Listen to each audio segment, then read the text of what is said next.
Alors bonjour à tous, aujourd'hui nous continuons notre lecture de la Bible à la lumière de la tradition de l'Église et nous en sommes rendus au chapitre 4 du livre des psaumes. Comme toujours avant de démarrer, nous remercions les éditions Ansigné de Paul d'avoir mis à notre disposition ces textes qui nous permettent de faire ces vidéos et nous nous remettons entre les mains du Seigneur. Notre Père, qui êtes aux cieux, que ton nom soit sanctifié, que ton règne vienne, que ta volonté soit faite sur la terre comme au ciel. Donne-nous aujourd'hui notre pain de ce jour. Pardonne-nous nos offenses, comme nous pardonnons aussi à ceux qui nous ont offensés, et ne nous laisse pas entrer en tentation, mais délivre-nous du mal. Également, nous nous remettons entre les mains de notre Mère bienveillante, la Vierge Marie. Je vous salue Marie, pleine de grâce, le Seigneur est avec vous. Vous êtes bénie entre toutes les femmes, et Jésus, le fruit de vos entrailles, est béni. Sainte Marie, Mère de Dieu, priez pour nous pauvres pécheurs, maintenant et à l'heure de notre mort. Amen. Également, nous faisons toujours cette demande de spécifique à l'Esprit Saint, qu'il corrige en nous les erreurs éventuelles qui peuvent provenir d'une erreur d'appréciation, de compréhension due à notre état de pécheur. Alors sans plus attendre, nous pouvons commencer la lecture de ce psaume. Donc c'est le psaume 4 qui commence avec ce premier verset: Au maître de chœur sur les Néguinos, psaume de David. Alors ce psaume, c'est une exhortation à prier. Tout homme qui veut être fils de Dieu reçoit la charge, la fonction, le devoir de prier, dit Origène. Et la prière doit s'appuyer sur la fermeté de la foi. Et donc dans ce psaume et plusieurs autres, saint Augustin lit au titre la fin. Et il interprète la fin est le Christ, pour justifier tous ceux qui croient. Je lis maintenant le verset 2. Quand j'appelle, tu réponds, Dieu, ma justice. Alors tout d'abord, texte parallèle, Isaïe 65, « Avant qu'ils ne m'appellent, moi je répondrai, ils parleront encore, et moi je les aurai exaucés. » Romains chapitre 5, « Même nos tribulations nous intègrent à la gloire. » Alors ce passage, on peut le lire de façon littérale, on peut aussi lire « Je parlais encore, et tu m'as répondu. » En Isaïe 58, nous pouvons aussi lire « Alors tu appelleras, et Yahvé répondra. Tu crieras, et il dira, me voici. » Donc, qu'est-ce que cela veut dire? Dieu n'attend même pas pour répondre que le suppliant ait terminé sa requête. D'ailleurs, nous lisons « Dieu ma justice ». Et oui, Dieu est la justice du fidèle, comme il est au psaume 3 sa gloire. Et pour ce terme de tribulation que l'on retrouve juste après, donc je vais le lire, « Dans la tribulation tu dilates mon âme, aie pitié de moi, écoute ma prière ». Eh bien, Origène dit que ce que nous appelons tribulation, ce sont les peines que portent les justes, et fléau, les châtiments des impies. Nous lisons en 2 Corinthiens chapitre 6, « Dans toutes nos tribulations, nous ne sommes pas angoissés, dilatez-vous. » Et Origène dit, « Dieu dilate son fidèle non pas en empêchant les mauvais d'agir, mais en donnant à son âme plus de grandeur. » Saint Augustin disait, « Le cœur dilaté, c'est d'avoir Dieu dans le cœur et de parler avec lui intérieurement. » Je reprends maintenant le verset 3. « Fils des hommes, vos cœurs appesantis le sont-ils pour toujours? Pourquoi aimer l'apparence et servir le mensonge? » Alors, il y a beaucoup de textes parallèles. Je vais seulement en prendre quelques-uns. Notamment, nous pouvons prendre Exode 32. Le peuple vit que Moïse tardait à descendre de la montagne. Le peuple s'assembla près d'Aaron et ils lui dirent « Lève-toi, fais-nous des dieux qui marchent devant nous. » Aaron leur dit « Enlevez les boucles en or qui sont aux oreilles de vos femmes, de vos fils et de vos filles et apportez-les-moi. » Aaron les prit dans leurs mains, les jeta à la fonte et en fit une image de veau. Et ils dirent « Voilà tes dieux, Israël, ceux qui t'ont fait monter du pays d'Égypte. » Nous avons également Luc 24. Sur la route d'Emmaüs, Jésus lui-même s'approcha et fit route avec eux, mais leurs yeux étaient empêchés de le reconnaître. Exode 8. Pharaon, voyant une trêve, appesantit son cœur, et, selon que Yahvé l'avait dit, il n'écouta pas Moïse et Aaron. Et oui, dans ce passage, nous lisons Fils des hommes, vos cœurs appesantis le sont-ils pour toujours? Cœur appesanti, cœur lourd.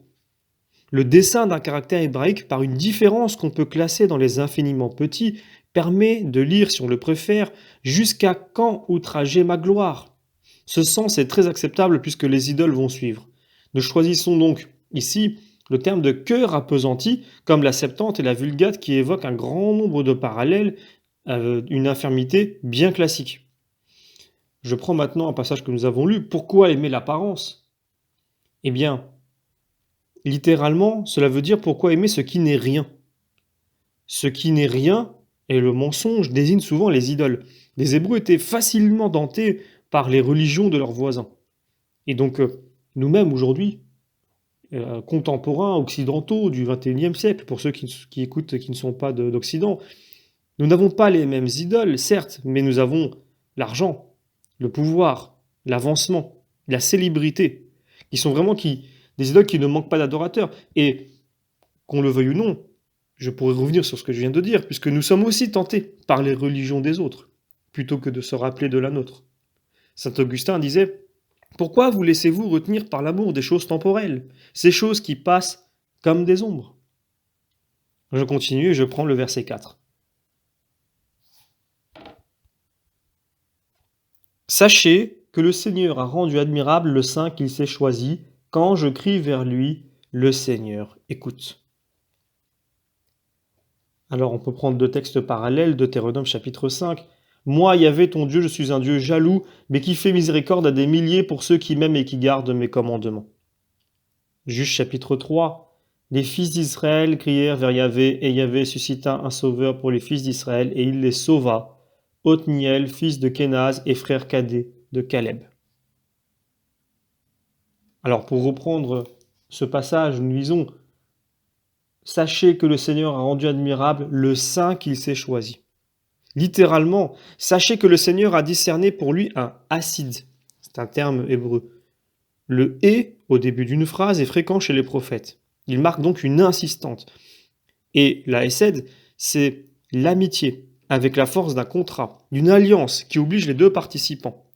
Et donc le hassid, donc tout à l'heure je vous ai dit hesed, et là le hassid, c'est ce qui est contracté, donc c'est le contrat, comme je l'ai dit, mais qui a contracté cette amitié et qui lui est fidèle.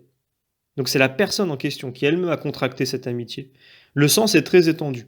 Il comporte des quantités de nuances et se traduit de multiples façons: bienveillance, amour, bonté, faveur, fidélité, miséricorde ou pitié.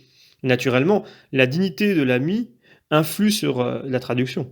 Quand la hesed est de la part de Dieu, saint Jérôme traduit généralement par miséricorde, dans la Vulgate notamment, et c'est le parti que nous avons adopté dans cette lecture, puisque de l'homme à Dieu, c'est plutôt fidélité. Les parallèles, d'ailleurs, permettent de mieux comprendre dans les textes que je viens de lire ce qu'est la hesed et ce qu'est le hassid, donc c'est un petit peu particulier. Mais je peux prendre d'autres exemples pour que vous puissiez comprendre. Genèse 24. Montre ta bienveillance ou ton alliance. Je sais que tu as manifesté ton alliance, donc ta hesed. Mais hesed n'est pas le mot propre pour alliance. Le mot propre, c'est bérit, qui veut dire alliance. En Josué, nous lisons: vous ferez miséricorde à ma famille. Jérémie 32, toi qui fais miséricorde à des milliers. Jérémie 31, j'ai maintenu ma miséricorde, etc., etc. Je reprends le verset que nous lisions, et donc nous avons cette phrase: quand je crie vers lui, le Seigneur écoute. Et donc cette affirmation est très fréquente, en insistant sur la valeur, l'efficacité de la prière. Elle atteint Dieu, c'est une certitude, et donc c'est ce que nous devons retenir. Je prends maintenant le verset 5 du psaume 4. Vous pouvez bien frémir, ne passez pas à la révolte. Les murmures de votre cœur, qu'ils se calment au silence de la nuit. Alors pareil, prenons deux textes parallèles, Isaïe 29. De bouche il s'approche, ce peuple, mais de cœur il s'éloigne de moi. Éphésiens chapitre 4. Irritez-vous, mais ne péchez pas, que le soleil ne se couche pas sur votre irritation. Alors, c'est une concession et une leçon. Le premier mot que nous lisons, eh bien, il signifie la douleur.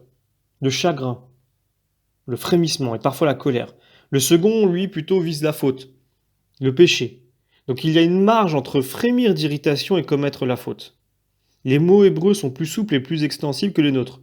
Mais d'ailleurs, même la Vulgate euh, le traduit différemment, et on peut le traduire de cette façon-là. Frémissez de colère contenue, mais n'allez pas jusqu'au péché. Et donc le second mot, traduit par ne passez pas à la révolte, est celui qu'emploie d'ailleurs l'auteur des Lamentations pour dire elle a péché, péché Jérusalem. C'est pourquoi elle est devenue abominable. D'ailleurs, pendant toute la durée de l'Exode, Moïse a reproché aux Hébreux d'être des rebelles. D'ailleurs, c'est très intéressant comme nuance, et saint Augustin dit si un mouvement de colère s'élève dans l'âme, mouvement qui est suite du péché et n'est pas entre pouvoir, que du moins n'y consentent pas la raison et l'esprit qui ont été régénérés par Dieu. Ne soyez pas de ceux dont le prophète a dit des lèvres vous prétendez honorer Dieu. Rendez-lui donc le vrai culte qui est de laisser pénétrer dans vos cœurs comme un glaive le regret de vos fautes et le désir de voir le Christ. Saint Jean Chrysostome disait la colère, l'orgie, l'irascible est un instrument utile pour secouer notre somnolence, donner de la vigueur à l'âme, la rendre plus ardente. D'ailleurs, nous lisons dans l'Éthique à Nicomaque, quand on a trop d'orgie, on est brutal, quand on n'en a pas assez, on est lâche. Je continue, je prends maintenant le verset 6. Offrez le sacrifice qui rend juste, espérez dans le Seigneur. Alors, une prière qui soit appuyée sur la fermeté de la foi, c'est très important. Donc, d'ailleurs, Origène cite des grands priants qui furent toujours exaucés, Moïse, Aaron, Samuel. Nous avons quelques textes parallèles intéressants, Psaume 145. Le Seigneur est proche de ceux qui l'invoquent, de tous ceux qui l'invoquent dans la vérité. Mais il y a également le contraire. Matthieu chapitre 7. Ce n'est pas celui qui me dit Seigneur, Seigneur qui entrera dans le royaume des cieux, mais plutôt celui qui fait la volonté de mon Père qui est dans les cieux. D'ailleurs, nous lisons et nous nous rappelons toujours, pour comprendre les deux, en 1 Corinthiens chapitre 1, le Christ s'est fait pour nous sagesse, justice et rédemption. Je continue et je lis maintenant le verset 7. Ils sont tous à dire qui nous fait voir les biens promis. Signe-nous de la lumière de ta face, Seigneur. Dans mon cœur, tu mets plus de joie que le vin nouveau, le froment dont tu les combles. Alors, il y a des textes parallèles, notamment nous avons en Jérémie chapitre 32. Moi, je ferai venir sur eux tout le bien que je leur ai prédit. De Corinthiens chapitre 1. C'est lui qui nous a marqués d'un sceau et nous a donné d'avoir les arts de l'esprit dans nos cœurs. Alors, les biens promis, ou le bonheur, pour revenir dessus, le mot hébreu pour bon a une signification très étendue, allant de la beauté de Dieu et de ses biens que nous verrons sur la terre, des vivants, jusqu'à tout ce qu'il y a de meilleur en Égypte, c'est-à-dire ses meilleures productions. On le voit en Genèse 45, je vous donnerai le meilleur de la terre d'Égypte. Exode 33, je ferai passer devant toi toute ma beauté. Isaïe 65, dans la joie de leur cœur. Psaume 27, j'en suis sûr, je verrai les biens ou la beauté du Seigneur sur la terre des vivants. Et nous avons plusieurs illustres auteurs qui en parlent, notamment Eusèbe. Ceux qui choisissent la vanité ne voient pas les vrais biens parce qu'ils ne sont pas éclairés par la lumière de ta face, mais nous savons qui nous les montrera. Saint Grégoire de Nice, quand l'homme regarde vers Dieu, son regard est illuminé, il perçoit l'exultation qui émane du visage de Dieu, c'est la note divine parfaite. Saint Cyril d'Alexandrie, le visage du Père dont la lumière nous signe, c'est le Fils de Dieu, son image très semblable, il nous a signé pour nous conformer à lui, sur ceux qui croient, il a imprimé l'illumination de son esprit comme une image divine. Et oui, les biens de ce monde sont bien l'ombre des biens futurs. Eusèbe interprète d'ailleurs cette multiplication des biens comme une dispersion de l'âme. De même saint Augustin, ce qui peut guider l'interprétation de la fin du psaume. Et nous y arrivons puisque nous allons lire maintenant les versets 8. Enfin, nous allons plutôt revenir dessus. Ils sont tous à dire, qui nous fait voir les biens promis? Signe-nous de la lumière de ta face, Seigneur. Dans mon cœur, tu mets plus de joie que le vin nouveau, le froment dont tu les combles. Et oui, pour ces biens promis, donc au versets 7 et 8 que nous venons de lire, Et quel meilleur commentaire pourrait-on désirer d'ailleurs que Jérémie chapitre 31, donc les versets 10 à 14. Et après une brève allusion aux pasteurs et aux rachetés, il prophétise le sacrement de l'Eucharistie et le sommet de joie du sacerdoce chrétien. Donc je le lis. Nations, écoutez la parole de Yahvé, publiez-la dans les îles lointaines. Dites, celui qui dispersa Israël le ressemble, et il le gardera comme un pasteur son troupeau. Oui, Yahvé a sauvé Jacob, l'a racheté de la main d'un plus fort. Ils reviendront en criant de joie sur les hauteurs de Sion. Ils afflueront vers les biens de Yahvé, le blé, le vin nouveau et l'huile, les troupeaux de brebis et de bœufs. Leur âme sera comme un jardin arrosé, ils ne souffriront plus. Alors s'ébattra la Vierge et la danse, jeunes et vieux ensemble se réjouiront. Je changerai leur deuil en allégresse, je les consolerai, je les réjouirai après leur peine. De mon opulence, j'enivrerai l'âme des prêtres et mon peuple sera comblé de mes biens. Oracle de Yahvé. Je prends maintenant les versets 9 et 10. Dans la paix, l'unité, je me suis endormi, je me suis reposé, sûr de mon espérance parce que je suis ton élu, Seigneur. Alors évidemment, il y a tout un tas de textes parallèles. Je peux prendre Job chapitre 3. Oui, maintenant je serai couché, en paix je dormirai et me reposerai. Jean 14. Je vous laisse ma paix, c'est ma paix que je vous donne. Luc 9. Et de la nuée vint une voix disant, celui-ci est mon fils, mon élu, écoutez-le.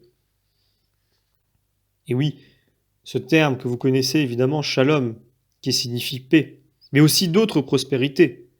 Genèse 43. Votre vieux père est-il bien portant? 1 Roi chapitre 2. Viens-tu pour la paix? 2 Rois chapitre 4. Elle dit paix, c'est-à-dire tout va bien. Et ce terme que nous avons lu, dans l'unité. Alors certains traducteurs choisissent de mettre entre crochets avec Dieu. Mais nous pouvons aussi penser à ce que suggéraient saint Eusèbe et saint Augustin au verset 7.